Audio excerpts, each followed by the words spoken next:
News ಮೀಡಿಯಾಗಳನ್ನು, news ಕ್ಯಾಟಗರಿಯನ್ನು select ಮಾಡಿ ಒಂದು media award ಕೊಡೋದು, I think that is A challenging job.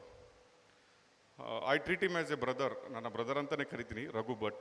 And ಅವರ team ಇದೆ ಅಲ್ವಾ, with this wife, this is the wonderful event. ಮಾತ್ರ ಅಲ್ಲ, ಸಮಾಜಕ್ಕೆ ಈಗ ಸಮಾಜವನ್ನು ತಿದ್ದಬೇಕಾದಂತಹ ಅಥವಾ ಸಮಾಜದಲ್ಲಿರುವ ಅಂಕುಡೊಂಕುಗಳನ್ನು ತಿದ್ದಬೇಕಂತಹ ಮಾಧ್ಯಮಗಳೇ ದಾರಿ ತಪ್ತಾ ಇರುವಾಗ ಇಂತಹ ಒಂದು ಅವಾರ್ಡು ನಮಗೂ ಕೂಡ ಒಂದು ಎಚ್ಚರಿಕೆಯ ಗಂಟೆ ಮಾತ್ರ ಅಲ್ಲ, ನಮಗೂ ಕೂಡ ಒಂದು ರೀತಿಯ ರೆಸ್ಪಾನ್ಸಿಬಿಲಿಟಿಯನ್ನು ಹೆಚ್ಚು ಮಾಡುತ್ತೆ ಅಂತ ಅನಿಸ್ತಾ ಇದೆ ನನಗೆ. It is very tough job. ಈ ಜೂರಿ ಮೆಂಬರ್ಸ್ ಆಗಲಿ, ಇನ್ಯಾರೇ ಆಗಲಿ, ಲೈಫ್ ಟೈಮ್ ಅವಾರ್ಡ್ಸ್ಗಳು ನಾವು ನೋಡ್ತಾ ಇದ್ವಿ. ಮಾಧ್ಯಮದವರು ಅಂದರೆ ಎರಡು ರೀತಿಯ ಭಾವನೆಗಳಿರ್ತವೆ. ಒಂದು ಒಳ್ಳೆಯ ಭಾವನೆಗಳು, ಅಂದರೆ ಸಮಾಜವನ್ನು ತಿದ್ದಲಿಕ್ಕಾಗಿದ್ದವರು ಅನ್ನುವ ಒಂದು ಭಾವನೆ. ಆದರೆ ಇನ್ನೊಂದು ಕಡೆ ನಮ್ಮನ್ನು ನೋಡಿದ್ರೇ ಜನಗಳು ಈಗ ದೂರ ಹೋಗುವಂತಹ ಪರಿಸ್ಥಿತಿ ಇದೆ. ಅಂತಹ ಪರಿಸ್ಥಿತಿಯಲ್ಲೂ ಕೂಡ ನಮಗೆ ನಾವು ಜವಾಬ್ದಾರಿಯುತವಾಗಿ ದೇಶವನ್ನು ಕಟ್ಟುವ ಒಂದು ಮಾಧ್ಯಮವಾಗಿ ನಾವು ನಿಲ್ಲಬೇಕು ಅನ್ನುವ ಜವಾಬ್ದಾರಿಯನ್ನು ನೆನಪಿಸೋದು ಇಂಥ ಈವೆಂಟ್ಗಳು. ನಾವೆಲ್ಲ ನೋಡಿದ್ವಿ, ಸಮಾಜದ ದೇಶದ 4ನೇ ಅಂಗ ಅಂತ ನಮ್ಮನ್ನು ಕರೀತಾರೆ.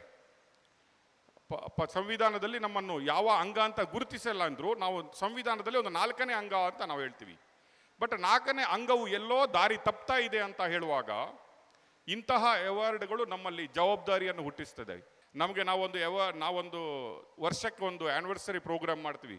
It is two tough. ಒಂದು ಆ್ಯನಿವರ್ಸರಿ ಪ್ರೋಗ್ರಾಮ್ ಮಾಡಲಿಕ್ಕೆ ನಮಗೆ ಕಷ್ಟ ಆಗುತ್ತೆ. ಅಂತಹ ಸಮಯದಲ್ಲಿ ಸೌತ್ ಇಂಡಿಯಾದ ಎಲ್ಲ ಮೀಡಿಯಾಗಳನ್ನು ಒಂದು ಸ್ಟಡಿ ಮಾಡಿ, ಕವರಪ್ ಮಾಡಿ, ಅವರನ್ನು ಇಲ್ಲಿಗೆ ಕರೆಸಿ ಕರ್ನಾಟಕದ ನೆಲದಲ್ಲಿ ಈ ಕಂಪನ್ನು ಪಸರಿಸುವುದಿದೆ ಅಲ್ವಾ, that is a really challenging job.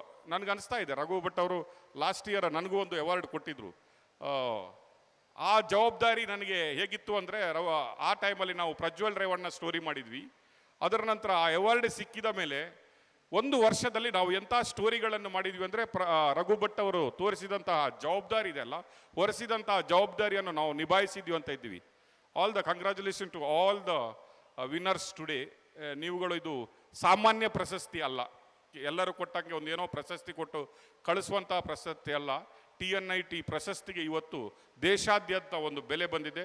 TNIT ಪ್ರಶಸ್ತಿ ಗುರುತಿಸಿದವರೆಲ್ಲ ಒಂದು ರೀತಿಯ ಮಟ್ಟದಲ್ಲಿ ಇವತ್ತು ಮಾಧ್ಯಮದ ಲೋಕದಲ್ಲಿ ಬೆಳೆದಿದ್ದಾರೆ ಅಂತ ಹೇಳ್ತಾ, ಪುನಃ ಮುಂದಿನ ಹಲವಾರು ವರ್ಷಗಳಲ್ಲಿ ಇದೇ ರೀತಿಯ ಒಳ್ಳೆಯ ಕೆಲಸಗಳನ್ನು ರಘು ಭಟ್ ಅವರು ಮಾಡ್ತಾ ಇರಲಿ. ನಾವು ಅವರೆಲ್ಲರಿಗೆ, ಮಾಧ್ಯಮದವರು ನಾವೆಲ್ಲರಿಗೆ ಅವರಿಗೆ ಬೆನ್ನೆಲುಬು ಆಗಿ ನಿಂತ್ಕೊಳ್ಳುವಂತ ಆಶಿಸ್ತಾ, ಗುಡ್ ಲಕ್ ಅಂತ ಹೇಳ್ತಾ ನಿಮಗೆಲ್ಲರಿಗೂ ಧನ್ಯವಾದಗಳಂತ ಅನಿಸ್ತಾ, ಧನ್ಯವಾದಗಳು. ಜೈ ಹಿಂದ್, ಜೈ ಕರ್ನಾಟಕ ಮಾತೆ.